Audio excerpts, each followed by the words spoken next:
महाशिवरात्रि पर्वको अवसरमा सप्तरीको शिवालयहरूमा हजारौंको सङ्ख्यामा भक्तजनहरू दर्शनार्थीहरू पुगेका छन्।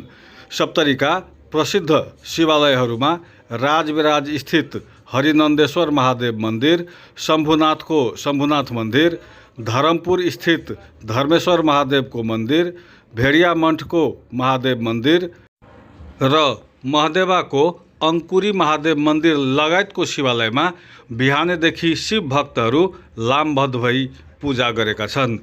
फाल्गुन कृष्ण पक्षको चतुर्दशी तिथिमा पर्ने महाशिवरात्रि उपवास व्रत, रात्रि जागरण, 4 प्रहरको पूजा, शिवलिङ्गमा दुग्धाभिषेक र शिव महिमाको कीर्तन गरी मनाउने धार्मिक चलन रहिआएको छ। सप्तकोशी तथा विभिन्न जलाशयबाट पवित्र जल ल्याएर हजारौं काँवरियाहरू शिवालयहरूमा जल समेत अर्पण गरेका छन्।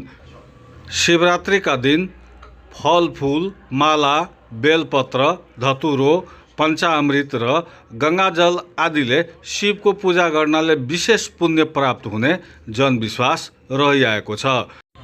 शिवरात्रिको अवसरमा गाउँघरमा विभिन्न स्थानमा मूर्ति समेत बनाएर पूजा गर्ने गरिएको छ भने विभिन्न ठाउँमा राति सांस्कृतिक कार्यक्रमको पनि आयोजना हुँदै आएको छ।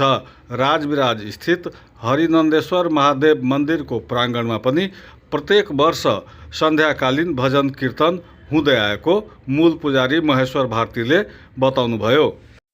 यस वर्ष फागुन 21 गते प्रतिनिधि सभाको निर्वाचन समेत हुने भएकोले उम्मेदवारी दिएका उम्मेदवारहरू पनि शिवालयहरूमा गएर आशीर्वाद थाप्ने गरेको बुझिएको छ।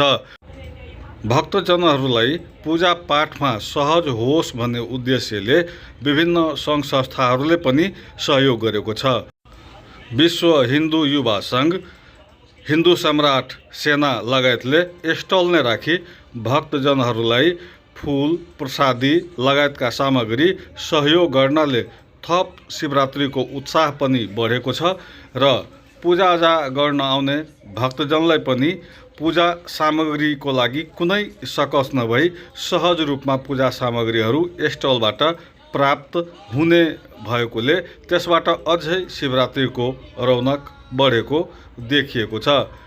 राजविराज स्थित हरिनन्देश्वर महादेव मन्दिरको प्राङ्गणमा विभिन्न स्थानबाट गाउँघरबाट आएका दर्शनार्थीहरू बिहानैदेखि लाइन लागेर पूजा गर्नमा व्यस्त देखिएका छन्। मन्दिरमा एकदमै दर्शनार्थीहरूको भिड छ भने बाहिर पनि शिवरात्रिको रौनक उत्तिकै देखिएको छ। भगवान शिव र पार्वतीको विवाह भएको दिनको सम्झनामा प्रत्येक वर्ष महापर्वको रूपमा शिवरात्रिलाई मनाउने गरिएको छ। यस दिन धेरैजना भगवान शिवको उपासक भएर पनि बस्दै आउनुभएको इतिहास छ र अहिले पनि धेरैजना उपवास बसेर भगवान शिवको पूजाआजा गर्दै आएको भेटिन्छ।